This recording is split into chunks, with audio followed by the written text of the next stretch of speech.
कृष्णा कृष्णा हरे हरे, हरे राम राम राम हरे हरे। ओम नमो भगवते वासुदेवाय। ओम नमो भगवते वासुदेवाय। ओम नमो भगवते वासुदेवाय। नारायणं नमस्कृत्य नरं चैव नरोत्तमं देवीं सरस्वतीं व्यासं ततो जयमुदीरये। नष्टप्रायेषु अभद्रेषु नित्यं भागवत सेवया भगवती उत्तमश्लोके भक्तिर्भवति नैष्टिकी।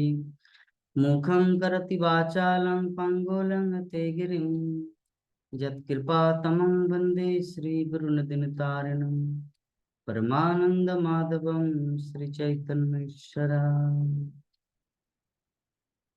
हरे कृष्ण भक्तगण, तो आज हम लोग श्रीमद् भागवतम के द्वितीय स्कंद षष्ठ अध्याय श्लोक संख्या 29 इसके ऊपर चर्चा करेंगे।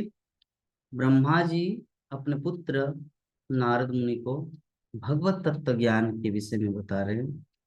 ततस्ते भ्रातर इमे प्रजानां पतयो नवा अयजन वक्तम व्यक्तम पुरुषं सुसमाहिता। कि हे पुत्र, तत्पश्चात तुम्हारे 9 भाइयों ने, जो प्रजापति हैं, व्यक्त तथा अव्यक्त दोनों प्रकार के पुरुषों को प्रसन्न करने के लिए समुचित अनुष्ठानों सहित यज्ञ संपन्न किया। तो हम लोग देखते हैं प्राचीन काल से आज तक जितने बुद्धिमान व्यक्ति होते हैं,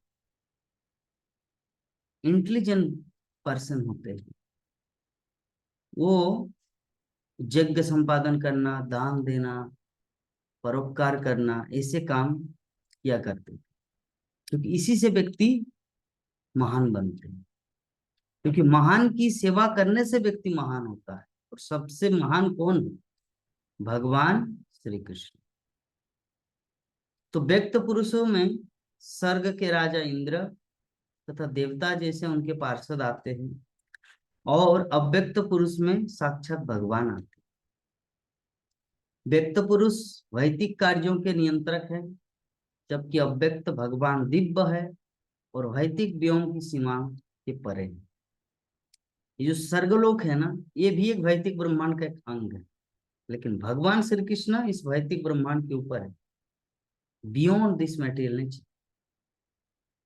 इस कलयुग में व्यक्त देवता भी नहीं दिखते, क्योंकि अंतरिक्ष यात्रा पूर्ण रूप से बंद है। अतः आधुनिक मनुष्य की ढकी हुई आंखों के लिए शक्तिशाली देवता तथा भगवान दोनों ही अव्यक्त बने हुए। कलयुग जैसे ही प्रारंभ हुआ, जैसे पाप प्रारंभ हुआ, तब देवता भी यहाँ पे आना बंद कर दिए। लेकिन अभी भी बद्रिका आश्रम में अर्थात बद्रीनाथ की सेवा के लिए देवतागण आते हैं, लेकिन हमारी आंखों से दिखता नहीं। 6 महीना मनुष्य सेवा करते हैं और 6 महीना देवतागण सेवा करते हैं भगवान बद्रीनाथ की। लेकिन जब कलियुग नहीं था, तो देवतागण पृथ्वी लोक में आना और पृथ्वी लोक के निवासी देवलोकों को जाना ये साधारण बात था।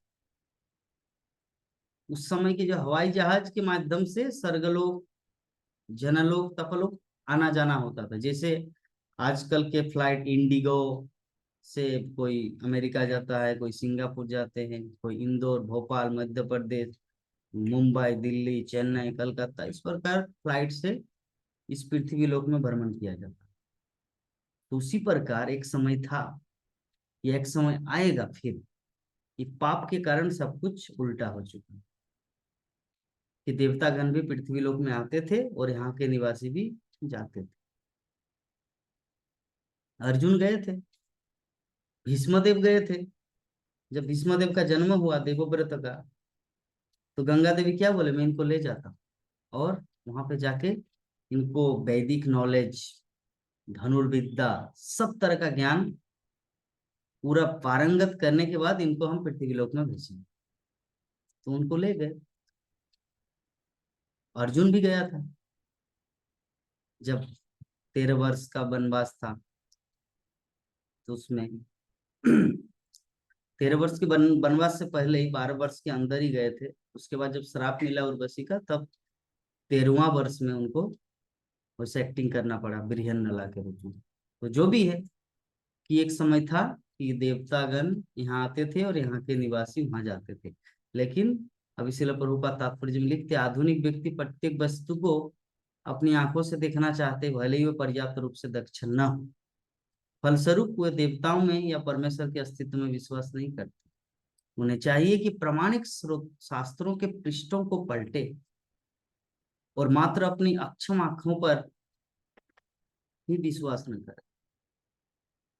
आज भी ईश्वर प्रेम रूपी अंजन लगाकर दक्ष आंखों से ईश्वर दर्शन किए जा सकते हैं। प्रेमांजन छुरित भक्ति विलोचने न संत सदैव हृदय से विलोकयन्ति। प्रेम रूपी अंजन से हम लोग भगवान को देख सकते हैं। मूल विषय ये है, भगवान इतने महान है कि कोई चैलेंज के माध्यम से उनको देख नहीं सकते, अगर वो दर्शन न देना चाहे तो। हम लोग जानते हैं वृंदावन की लीला में भी, जब भगवान छोटे गोपाल को, दामोदर को, जसोदा माता वो बांधना चाह रहे थे, लेकिन 2 इंच रस्सी कम हो रहे थे। ऑल टाइम कम से कम पूरा दिन चला गया, लेकिन कृष्ण को बांध नहीं पाए। क्यों? उनका भाव क्या था कि मैं इस बच्चे को बांधूंगा। लेकिन भगवान जो अखिल विश्व ब्रह्मांड के मालिक है, उनको कौन बांध सकता? लेकिन जब प्रेम के वशीभूत हुआ कि मेरी माँ चाहती है, तो वो खुद बंद गए। तो भक्ता माम अभिजानाति, उसी प्रकार बांधना तो दूर की बात है, भगवान को जानना भी उनकी इच्छा के बिना संभव नहीं है। जगन्नाथपुरी में जब सार्वभौम भट्टाचार्य एवं गोपीनाथ आचार्य वहां पर, महाप्रभु भगवान है, इसको प्रूफ करने के लिए गोपीनाथ आचार्य बारंबार बोलते थे सार्वभौम भट्टाचार्य को कि देखो, तुम जिसको साधारण मनुष्य मान रहे हो, वो मनुष्य नहीं है, वो साक्षात भगवान है, कृष्ण है, इस कलयुग में आए हैं भक्त के रूप में। तो सर्वम सर्वम भट्टाचार्य जो है ना, वो बृहस्पति का अवतार है, देवगुरु बृहस्पति। तो उन्होंने बताया कि देखिए, शास्त्रों का कहना है कि भगवान का नाम है त्रिजुग, जो 3 युगों में आता है। कलयुग में भगवान का कोई अवतार नहीं है। तो गोपीनाथ आचार्य ने उनको श्लोक बोला, ईश्वरेर ईश्वरेर कृपालेश হইবে যাহার, সেই তো ঈশ্বর তত্ত্ব বুঝি পারে। हाँ, ईश्वरेर कृपालेश হইবে যাহারে, সেই तो ईश्वर तत्व बुझी पारे पारे। कहने का मतलब है, जब तक भगवान की कृपा किसी के ऊपर नहीं होगा, तब तक वो भगवत तत्व, ईश्वर तत्व, कृष्ण तत्व को कैसे समझेंगे। और बाद में गोपीनाथ आचार्य बहुत सारे शास्त्रों का कोटेशन दिया, आदि पुराण, महाभारत, स्कंद पुराण, कि भगवान श्री कृष्ण छद्म में भगवान भक्त के रूप में आए। ये सब शास्त्रों में वर्णित है। हेमांग वर्ण वरांगस, ऐसे श्लोक है महाभारत में और भी पुराणों में। तो गोपीनाथ आचार्य ने उनको बताया, और तब धीरे धीरे धीरे धीरे रात का समय महाप्रभु सार्वभौम भट्टाचार्य को दर्शन दिया षड़भुज रूप में। कैसे दर्शन दिया? क्योंकि उनको यही चीज पता था कि भगवान त्रिजुग है। तो भगवान रामचंद्र के रूप में एक हाथ में धनुष बाण, एक हाथ में सुदर्शन चक्र, बंसी, और एक हाथ में कमंडलू और संन्यास दंड। मतलब महाप्रभु, भगवान श्री कृष्ण एंड भगवान रामचंद्र, ये 3 रूप में उनको दर्शन दिए, षड़भुज मूर्ति से। तब सार्वभौम भट्टाचार्य अपने आप को अपन धन्य मानने लगे कि धन्य है मेरे प्रभु की कृपा, जो मुझे इस रूप में दर्शन दिया। तो बोलने का भाव यही है कि भगवत तत्व जो है, इसको हर कोई समझ सकता है, अगर उनके मन में निष्कपट भावना रहे तो।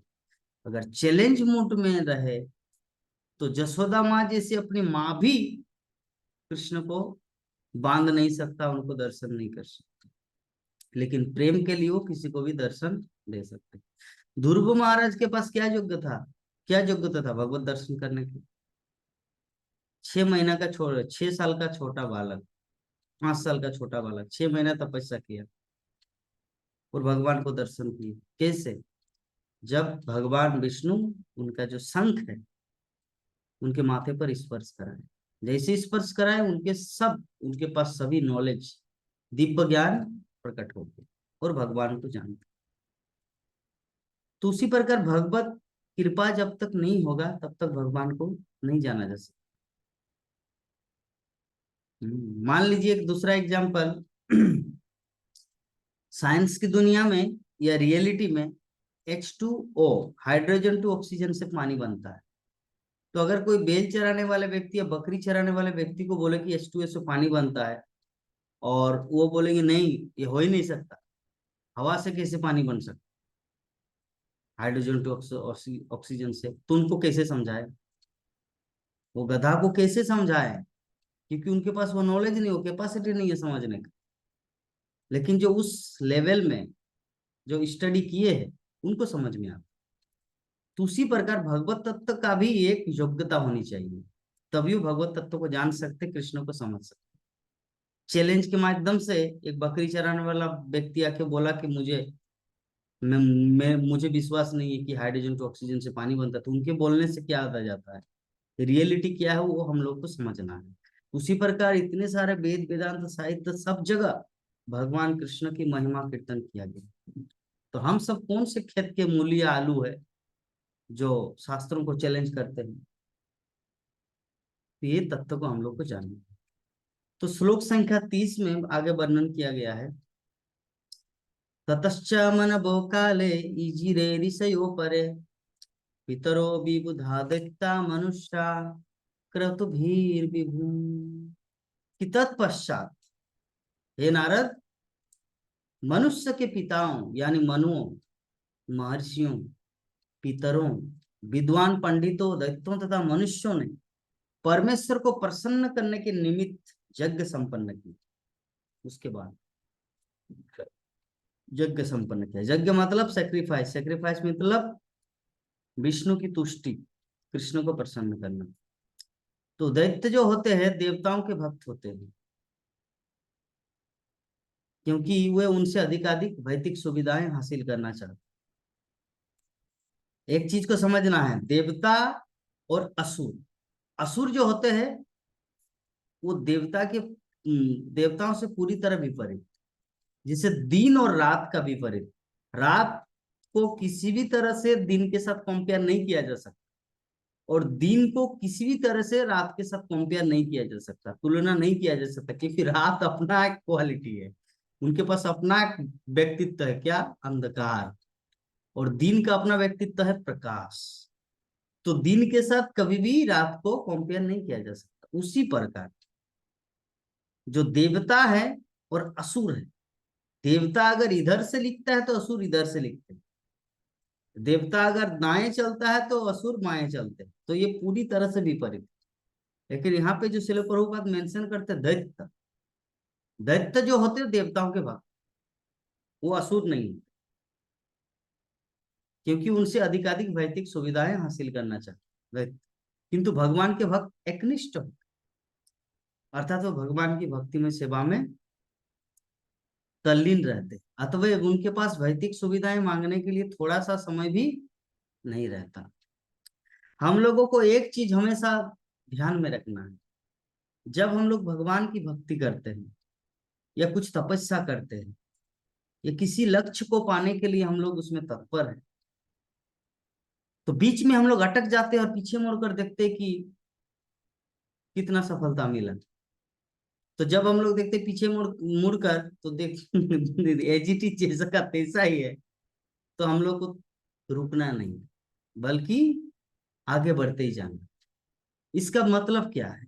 इसका मतलब ये है, हर कोई भक्ति जीवन में आता है, और भक्ति जीवन में आके वो जब तक धीर नहीं बनता, धीर का मतलब होता है युधिष्ठिर महाराज जैसे व्यक्तित्व नहीं बनता, तब तक वो भक्ति में अभी तक सिद्ध अवस्था को प्राप्त नहीं हुई। युधिष्ठिर महाराज ऐसे धीर व्यक्ति थे, सामने उनकी पत्नी का मतलब इज्जत लूटा जा रहा है, दुशासन ऐसे उनको, लेकिन फिर भी युधिष्ठिर महाराज एकदम धीर, विचलित नहीं हुए। ऐसे क्यों क्यों नहीं कर रहे, क्या होगा, मेरा पत्नी का इज्जत लूटा, नहीं। युधिष्ठिर महाराज एकदम धीर है। कैसे धीर है? भक्ति साधन भजन उनका इतना स्ट्रोंग था, तो विचलित नहीं हुए। उनको पता था क्या, कि सब कुछ कृष्ण की इच्छा से होता है। तो ये जो परिस्थिति उत्पन्न हुई है, तो इसका भी निवारण वही जनार्दन करेंगे, वही भगवान श्री कृष्ण आके करेंगे। मेरा तो काम है उनका स्मरण करना। मेरा काम है स्मरण करना। तो जो भक्त होते हैं, जो महान भक्त होते हैं, वो कभी भी पीछे मुड़कर नहीं देखता कि मैं भजन साधन में कितना डेवलप किया, या मेरी प्रगति का अभी कितना रास्ता तय किए, या अगर कुछ विपद या बाधाओं का सामना करना पड़े तो चिंतित नहीं है। वो भगवान से प्रार्थना करते हैं, और भगवान से प्रार्थना करते हैं, भगवान सुनते हैं। इतिहास में तो ऐसा कोई प्रमाण नहीं है, चाहे किसी का भी उदाहरण लीजिए इस संसार में, चाहे हमारे खुद का हो या शास्त्रों का हो, किसी का भी उदाहरण लीजिए, कभी भी आपको ये नहीं मिलेगा कि भगवान श्री कृष्ण को आप पुकारे और कृष्ण आपको ऐसे यूं ही छोड़ दे, जाओ भटको, तुम तो मुझसे दुश्मनी की है, अभी चखो मजा कैसा लगता है। नहीं, भगवान किसी भी अवस्था में हम लोग को अपनाते हैं। तो बोलने का भाव ये है कि मान लीजिए आपको जीवन में असफलताएं मिल रही है, तो आपको हरिनाम और करना है, इतना हरिनाम करना है, इतना हरिनाम करना है कि सफलता आएंगे। कब आएंगे? कृष्ण के हाथ में छोड़ दीजिए, आपका अपना ड्यूटी निभाइए। अभी बोलेंगे नहीं नहीं मैं तो इतना माला जप किया, बस 24 माला हो गया, 16 माला जप करने की जगह, फिर भी तो कुछ सफलता का नामो निशान ही नहीं है। नहीं, अधीर नहीं होना है। समय भगवान के हाथ में है, उनके हाथ में समय जो है ना, हमारे बस में नहीं, लेकिन कृष्ण के बस में है। इसका अर्थ क्या है? इसका अर्थ ये है, शिल प्रभुपाद जब अमेरिका जा रहे थे, तो 36 डेज का जर्नी था, 36 दिन का यात्रा। तो नौका में थे, तो 2 बार हार्ट अटैक हुआ, तो सेकेंड हार्ट अटैक में भगवान श्री कृष्ण उनको दर्शन देने के लिए आए। और दर्शन देने के बाद शिल प्रभुपाद इतने बच्चा की तरह रोने लगा, जैसे कोई पिता, जैसे कोई बच्चा मेला में खो गया और बच्चा उनका पिता मिल गया, तो बच्चे कैसे रोते। तो शिल प्रभुपाद ऐसे बहुत हूं करके ऐसे करके बहुत रोने लगे। तो भगवान श्री कृष्ण ने पूछा, आप इतना रो क्यों रहे हैं? इसका मतलब मुझे बताइए। बोल कि मैं रो रहा हूं इसलिए क्योंकि मेरे गुरु महाराज मुझे आदेश दिया था 40 वर्ष पूर्व, कि तुम पश्चिमी जगत में जाके कृष्ण भक्ति का प्रचार प्रसार करो। तब से मैं लगा हुआ हूँ, लेकिन मैं अपने जीवन में कुछ नहीं कर पाया। अभी 70 साल की वृद्धावस्था में मैं अभी अमेरिका जा रहा हूँ। मैं क्या कर सकता हूँ वहां पर? बेकार के जा रहा हूँ, जस्ट फॉर गुरु महाराज ने बोला था कि पाश्चात्य जगत में जाओ। यद्यपि मुझे नहीं लगता कि कुछ होगा, तो भगवान श्री कृष्ण ने उनको आश्वासन दिया कि तुम क्यों चिंता कर रहे हो, तुम वहां पे जाओ तो सही, और देखो क्या होता है, सब अरेंजमेंट करके रखा हूं। तो शिल प्रभुपाद गया। ऐसा नहीं कि शिल प्रभुपाद वो चीज सपना में देखा और बाद में रियलिटी में अरे कहाँ गया कृष्ण, ऐसा नहीं। जब शिल प्रभुपाद अमेरिका के भूमि में पदार्पण किए, तो 1965 से लेकर 1966 तक इसी उम्मीद में था कि कृष्ण तो मुझे बोला था कि तुम जाओ तो सही अमेरिका, सब कुछ रेडी है। कहाँ रेडी? लेकिन शिल प्रभुपाद हार नहीं माने। शिल प्रभुपाद के हृदय में एक ही चीज सताता था, क्या? कि हो ना हो मेरे अंदर ही कुछ कमी है। तो शिल प्रभुपाद इतना हरिनाम किया, इतना हरिनाम किया, इतना हरिनाम किया। सतस्वरूप दास गोस्वामी प्रभुपाद लीलामृत में मेंशन करते हैं, और मेंशन करते इस भावना से, गौड़ीय मठ शांतिपुर या कोई गौड़ीय मठ थे, तो वहां के श्रील भक्ति सिद्धांत सरस्वती ठाकुर के एक शिष्य थे। तो उन्होंने, उनको जब पता चला क्या, Bhagavad Gita as it is English book जब आए और श्रीमद् भागवतम इंग्लिश बुक उनका एक शिष्य पढ़ रहा था, तो बोले कि क्या बुक पढ़ रहे हैं, कहाँ का बुक पढ़ रहे हैं, गौड़िया मठ का बुक छोड़ के। तब वो बुक उठा के देखा कि his divine grace A C Bhaktivedanta Swami Prabhupada international society of Krishna consciousness, अंतरराष्ट्रीय कृष्णवान संघ। तो उनको आश्चर्य लगा, वाह, जो सपना देखा था स्वामी जी ने, अभय चरण जो सपना देखा था वो पूरा कर ही, मतलब पूरा कर ही लिया। इसके पीछे कारण क्या है, क्यों वो पूरा कर पाए और हम लोग नहीं पूरा कर पाए? उनका हरिनाम के प्रति इतना दृढ़ निश्चय, हरिनाम के प्रति उनका इतना श्रद्धा था, अगाध श्रद्धा थे, कि जिस हरिनाम की कृपा से भी सारे विश्व को उन्होंने कृष्ण भावना में प्रदान। तो इसमें बोलने का भाव यही है कि भगवान श्री कृष्ण का जो हरिनाम, ये जो हरिनाम हरे कृष्ण महामंत्र, ये कल्पतरु, जो जैसा इसको अपने जीवन में ग्रहण करते हैं उसको ऐसा फल मिलता है। श्रद्धा के ऊपर डिपेंड करते हैं। इस संबंध में और एक कहानी है, हम लोग रामायण में भी देखते हैं। विभीषण का प्रसंग है, विभीषण और एक व्यक्ति विशेष का। तो विभीषण को बोला कि मुझे समुद्र पार करना है, अर्थात लंका से भारत आना है। तो विभीषण बोला कि कैसे पार कर सकते हैं, अभी अभी तो पुल भी नहीं है, जो ब्रिज था भगवान रामचंद्र के समय, ब्रिज तो जैसे ही सब काम समाप्त हो गए, ब्रिज समुद्र के नीचे चलेंगे। तो विभीषण एक आइडिया दे, देखो, पत्थर में नल और नील राम नाम लिखकर पत्थर को समुद्र में एक रास्ता बना दिया। तो जो पत्थर जैसे निर्जीव वस्तु अगर तैर सकता है पानी में, तो तुम तो सजीव।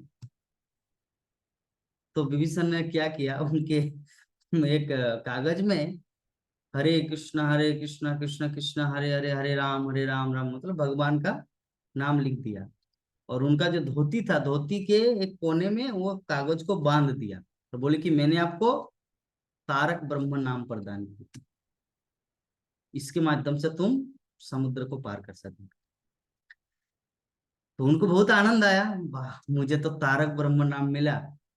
तो वो जस्ट पानी पे अपना कदम रखा, चरण रखे, तो देखा कि पानी एकदम मिट्टी की तरह है, जैसे हम लोग रोड में चलते हैं, पानी उसको डुबा नहीं रहे। तो ऐसे करके मझधार अर्थात समुद्र के बीचों बीच आए।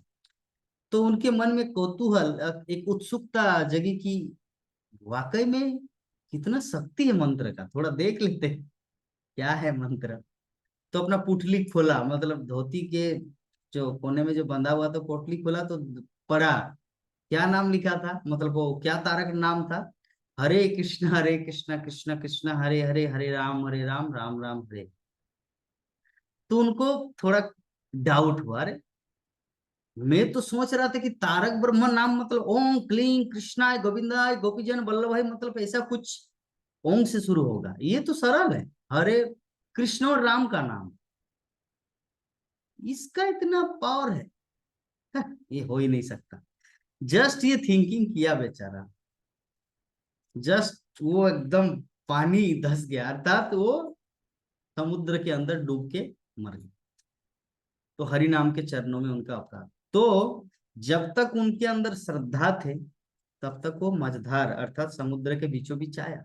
अगर वो श्रद्धा टिकाए रखते अपने जीवन में, तो वो भव समुद्र, वो साधारण रामेश्वरम सेतु का समुद्र क्या, ये भव समुद्र को भी पार कर जाते। लेकिन उनके अंदर वो श्रद्धा नहीं। तो शिल प्रभुपाद ने देखा इतना सारा भक्ति वेदांत नाम मिला, भक्ति और वेदांत मतलब समस्त शास्त्रों का निचोड़ जिनको प्राप्त हुआ है। तो उनको ये भी पता था कि हरि नाम साक्षात भगवान है। तो भगवान जैसे असंभव काम भी संभव कर सकते हैं। तो हरि नाम तो कृष्ण से भी ज्यादा पावरफुल है, तो वो असंभव से भी असंभव काम कर सकते हैं।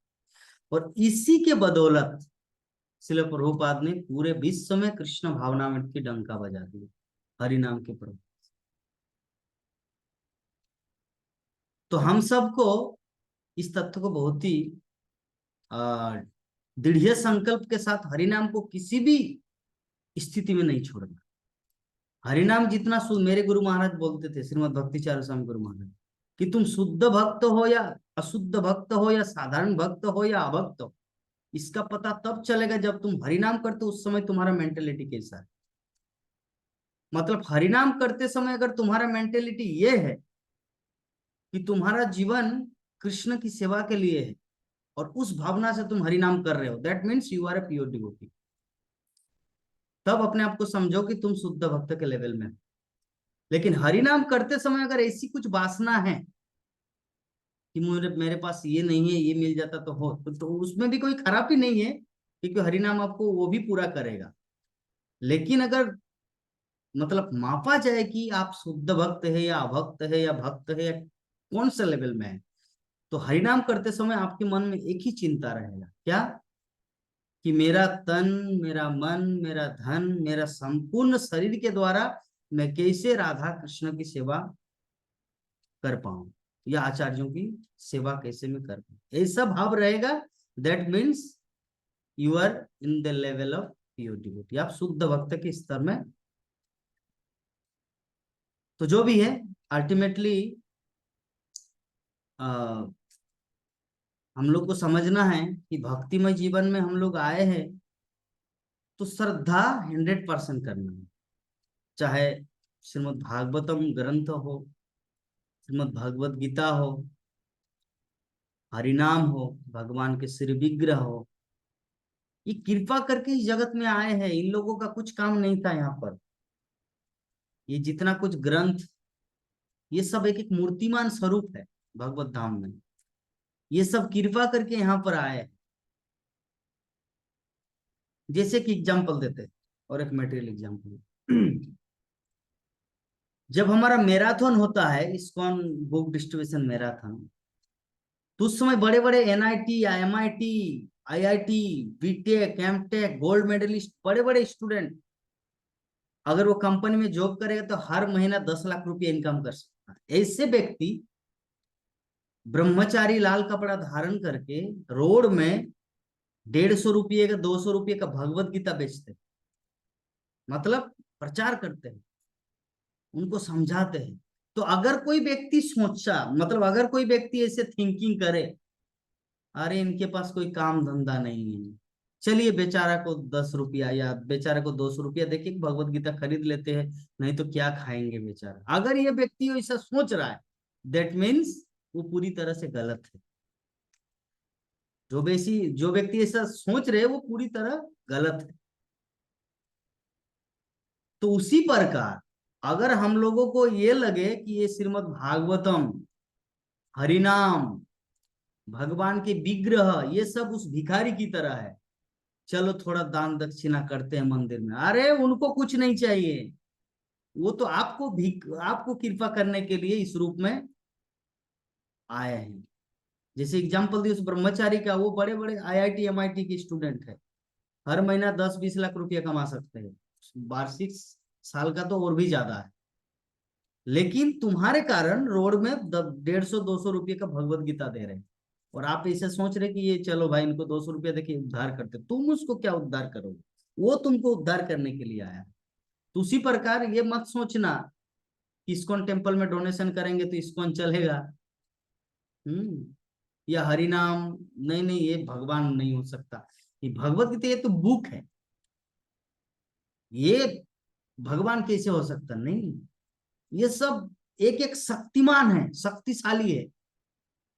यहाँ पर जाके इस पृथ्वी लोक में आके सभी विनम्र हो गए। जैसे एक ब्रह्मचारी जब बुक डिस्ट्रीब्यूशन करते थे विनम्र होते हैं, उस समय नहीं बोलते I am mechanical engineer, I am prime minister of, ऐसा कुछ नहीं बोलते, एकदम विनम्र रहते हैं।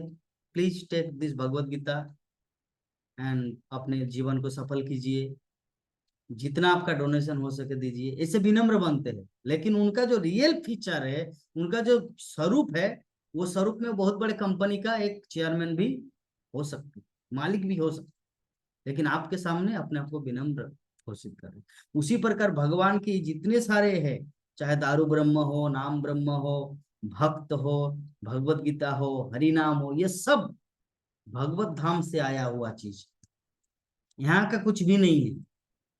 कि भागवतम, भगवत गीता, ये सब इस जगत का, इस पृथ्वी लोक का कुछ भी नहीं है। हरि नाम, ये सब उस गोलोक वृंदावन से यहाँ पर आया है, इसलिए हम सबको उद्धार करने के लिए। तो इसीलिए इन सब का लाभ उठाना चाहिए, तभी हमारा जीवन सफल होगा। और अगर इन लोगों को तुच्छ मानेंगे तो हमारा जीवन तुच्छ बनेगा। अगर इन सबको महान मानेंगे तो हम लोग भी उस महान के साथ साथ भगवान के धाम में चले जाएंगे। भगवान महान है, उनको जो महान मानते वही व्यक्ति महान बनता है, और कोई दूसरा व्यक्ति नहीं। तो इस प्रकार हमारा आज का जो श्लोक है, श्रीमद् भागवतम के द्वितीय स्कंद छठवें अध्याय श्लोक संख्या 29 एवं 30, ये दोनों श्लोक के ऊपर चर्चा किए, ब्रह्मा जी नारद मुनि को इंस्ट्रक्शन दिए। इस प्रकार कल पुनः आप सभी भक्तों के बीच में मिलते हैं। हरे कृष्णा कृष्णा कृष्णा हरे हरे, हरे राम राम राम हरे हरे। जय ग्रंथरा श्रीमद् भागवत महापुराण की, अनंत कोटि वैष्णव भक्त बिंद की, समवेत गौर भक्त बिंद की, जगत गुरु शिल प्रभुपाद की, निताय गौर प्रेमानंदे। हरि हरि बोल।